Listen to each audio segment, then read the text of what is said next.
सो recursion की series में आज जो हम एक नया टॉपिक देखने जा रहे हैं दैट इज़ मर्ज शॉर्ट।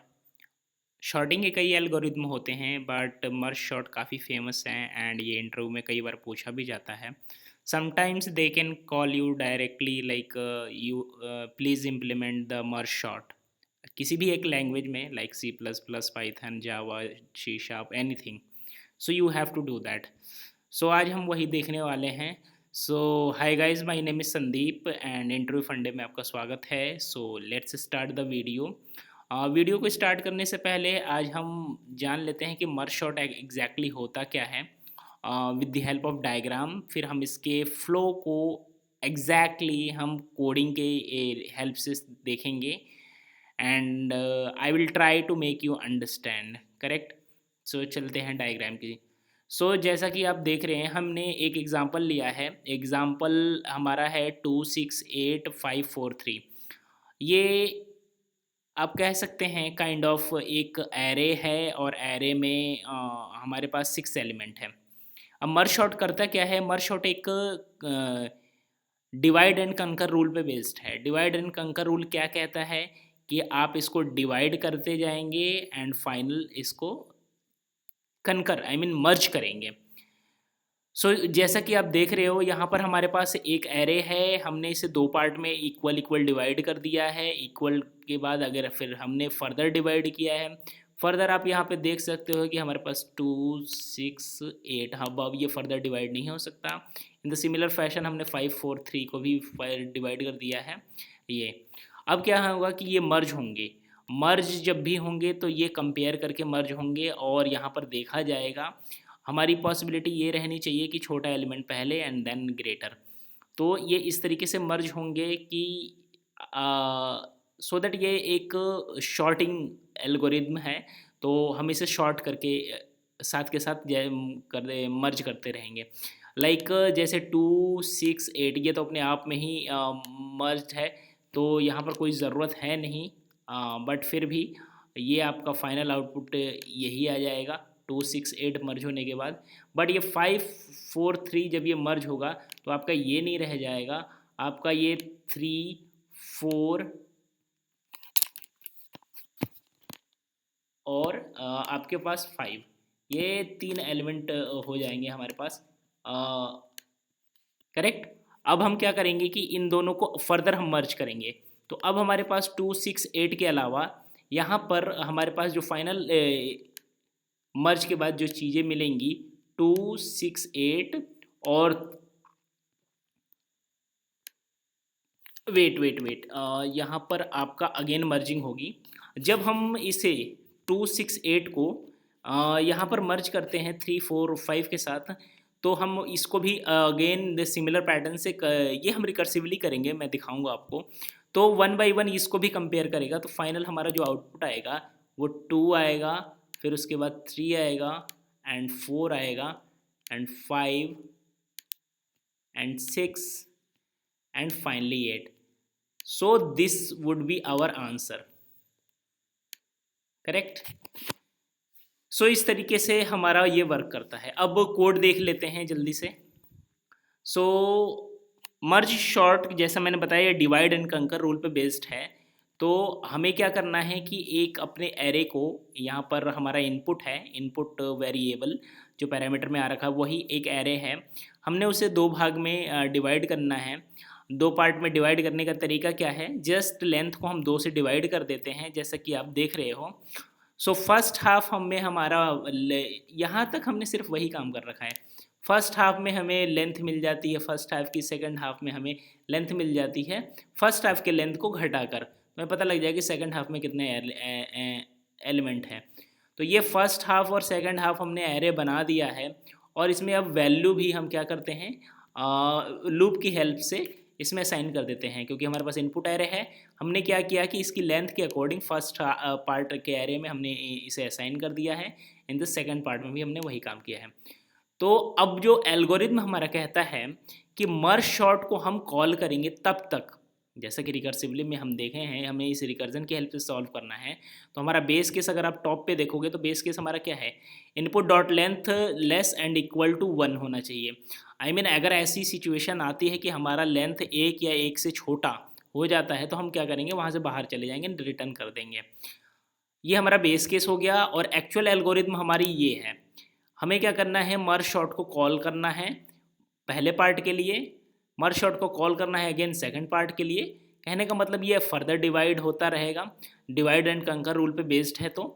और जैसे ही ये बेस केस को टच करता है तो डिवाइड वाला प्रोसेस रुक जाएगा एंड हमारा मर्ज वाला कॉन्सेप्ट स्टार्ट हो जाएगा। मर्ज कॉन्सेप्ट में हमने क्या कर रखा है कि जो दो पार्ट में हम एरे को डिवाइड कर रहे हैं उन्हीं दो पार्ट को हमने मर्ज के लिए भी सेंड कर दिया है with the help of current array. अब ये मर्ज वाला कोड हम लास्ट में देखेंगे सो दैट आपको ईजिली क्लियर रहे कि हम कैसे फ्लो में चल रहे हैं। सो जैसा मैंने बताया था कि हम अपने एरे को दो पार्ट में डिवाइड करते रहेंगे, जब तक करते रहेंगे जब तक हमारा बेस केस टच नहीं हो जाता है। बेस केस टच होने के बाद जो भी हमारी वैल्यू आती है हम उन दो एरो को हमारी स्मॉलर प्रॉब्लम यही है, हम एक बड़े प्रॉब्लम को रिकर्जन की हेल्प से पहले छोटे प्रॉब्लम को रिजॉल्व कर देते हैं एंड फिर उसे रिकर्सन की हेल्प से रिकर्सिवली कॉल कर देते हैं। तो वही काम हमने यहाँ पर भी किया गया है, रिजॉल्व करके हमने इसे कॉल कर दिया है अगेन एंड अगेन। तो यहाँ पर ये हमारा ये वर्क करेगा। अब मर्ज वाला जो है वो भी देख लेते हैं कोड। मर्ज क्या कह रहा है कि मर्ज शॉर्ट में हमने फर्स्ट के लिए कॉल किया, मर्ज शॉर्ट हमने सेकंड के लिए कॉल किया, ये डिवाइड हो गया। अब मर्ज में first array and second array को पास करके हमने इनपुट हमारा करंट एरे है। अब देखो होता क्या है यहाँ पे, हमें क्या करना है कि अब डिवाइड तो हो गया हमारा कंप्लीट, अब हमें मर्ज करना है। मर्ज करते वक्त हमें क्या देखना है कि हम जो भी रिज़ल्ट रिटर्न कर रहे हैं, रिज़ल्ट मतलब रिज़ल्ट एरे, हम जो भी एरे रिटर्न कर रहे हैं उस एरे में चीज़ें शॉर्टेड होनी चाहिए। अब हम यहाँ पर देख लेते हैं, हमने एक रिज़ल्ट अगर आप देखोगे यहाँ पे तो एक मैंने वेरिएबल ले लिया है। वेरिएबल इस वजह से लिया है, ये ऑल्दो एग्जिस्टिंग हमारा यही आ रहा है ऊपर से। हमने क्या किया है कि जो भी हमारा रिजल्ट है हम इसी में रिटर्न करा दे रहे हैं जो भी हमें मिल रहा है, करेक्ट। तो अब असाइनमेंट हमने कैसे करी है, हमने जस्ट चेक किया है। पहले तो एक लूप लगा दिया हमने कि पहले ये चेक करो, हम दो इंडेक्स लेकर चल रहे हैं, एक आई और एक जे। आई हमारे फर्स्ट एरे के लिए है, जे हमारे सेकंड एरे के लिए है। अगर आई की कोई एक छोटी वैल्यू हम असाइन कर देते हैं रिजल्ट में, रिजल्ट एरे में, मैं फिर से रिपीट करता हूँ, अगर हम फर्स्ट एरे की कोई वैल्यू असाइन करते हैं रिजल्ट एरे में तो हम आई को इंक्रीमेंट कर देंगे। अगर सिचुएशन के अकॉर्डिंग हमें लगता है कि नहीं, फर्स्ट एरे से पहले सेकंड एरे की वैल्यू हमें छोटी मिल रही है, तो अगर हम सेकंड एरे की वैल्यू इंक्रीज करते हैं, असाइन करते हैं, तो उसका पॉइंटर जे हम इंक्रीज करेंगे। वही काम हमने यहाँ पर कर रखा है। सबसे पहले हमने वाइल लूप में ये चेक कर लिया है कि क्या आई फर्स्ट एरे की लेंथ से छोटा है ना। ये तब तक ही चलना चाहिए जब आई छोटा हो। ऑब्वियसली स्टार्टिंग में ये छोटा होगा, जे भी छोटा होगा। अगर ये दोनों सेटिस्फाइड है तो हमें ये कंपेयर वाला काम करना है।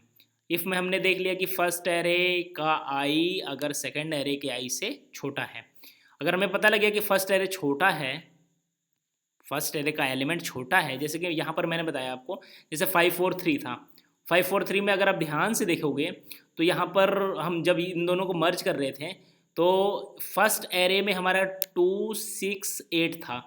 अगर 2 को कंपेयर करते हैं 3 से, सेकंड पार्ट वाले से, तो हम पाएंगे क्या कि 2 छोटा है एज कम्पेयर टू 3।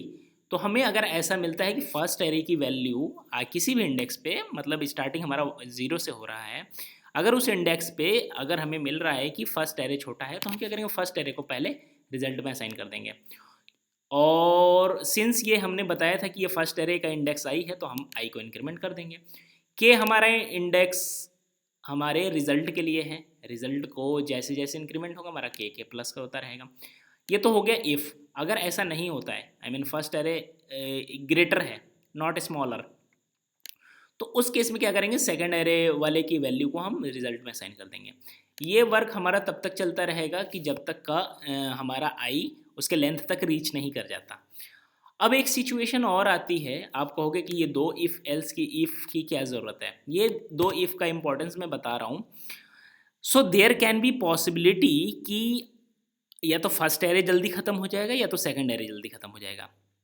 पॉसिबिलिटी है, क्योंकि हमारे एरे में हो सकता है फर्स्ट एरे में हमारे पास 2 ही एलिमेंट हो, सेकंड एरे में हमारे पास 5 एलिमेंट हो या 4 एलिमेंट हो, मतलब मोर देन दैट। तो व्हाइल लूप तो हमारा कह रहा है कि दोनों रीच नहीं करने चाहिए, आई मीन दोनों के लिए कंडीशन सेटिस्फाइड होनी चाहिए ना। तो हो सकता है एक ऐसी सिचुएशन भी आए जब हमारा कोई ना कोई एक एरे की वैल्यू रह गई हो, तो उसी वैल्यू को हमें कंपेयर करके एक सिंगल टाइम में हमें ये भी देख लेना है कि क्या आई जो फर्स्ट इंडेक्स का है, फर्स्ट एरे का इंडेक्स है, वो अभी भी छोटा है इससे, आई मीन कोई वैल्यू रह गई है, अगर रह गई है तो उसको लूप चला के फटाफट असाइनमेंट कर दें हम। इन द सिमिलर फैशन क्या हम जे को भी चेक कर लेंगे, क्या उसमें कोई वैल्यू रह गई है, अगर रह गई है तो फटाफट हम उसको लूप चलाकर उसमें असाइनमेंट कर लेंगे। और असाइनमेंट के बाद जो तरीका है, आई मीन रिजल्ट में असाइनमेंट के बाद जो तरीका है, हम उसके इंडेक्सर को भी इंक्रीज कर देते हैं सो दैट हम उसे रिकॉग्नाइज कर सकें। करेक्ट। तो ये फाइनल रिजल्ट जो हमें मिल रहा है, ये हमारा वही इनपुट है जिसमें हमने असाइन करके इसे दोबारा भेज दिया है। इसी इनपुट को हम क्या करेंगे, डायरेक्ट प्रिंट कर देंगे। सो मैं इसे चला के दिखाता हूँ। ऑल्दो मैंने देख रहे हो आप सारे टेस्ट केस पास हैं, मैंने इसे टेस्ट केस को रन कर रखा है, ऑल्दो मैं दोबारा कर देता हूँ। सो यही कोड था। आई होप आपको समझ में आ गया होगा। आपको कोड बहुत ज़्यादा लग रहा होगा, बट अगर आप सिंपल तरीके से देखोगे तो एक्चुअल में हमारा एल्गोरिदम सिर्फ इतना है, 22, 23 एंड 24, बस यही एल्गोरिदम है। डिवाइड एंड कंकर रूल पे बेस्ड है, हमें डिवाइड करते रहना है और फाइनली मर्ज करके हमारा रिजल्ट देना है रिकर्सिवली। ये ऊपर का प्रोसेस हमने डिवाइड के लिए प्रिपेयर किया था, ये हमारा बेस केस है, और ये हमारा मर्ज वाला फंक्शन हमने नीचे बना रखा है। करेक्ट। सो मिलते हैं एक नए वीडियो में नए सेशन के साथ। तब तक के लिए take care, bye bye, thank you.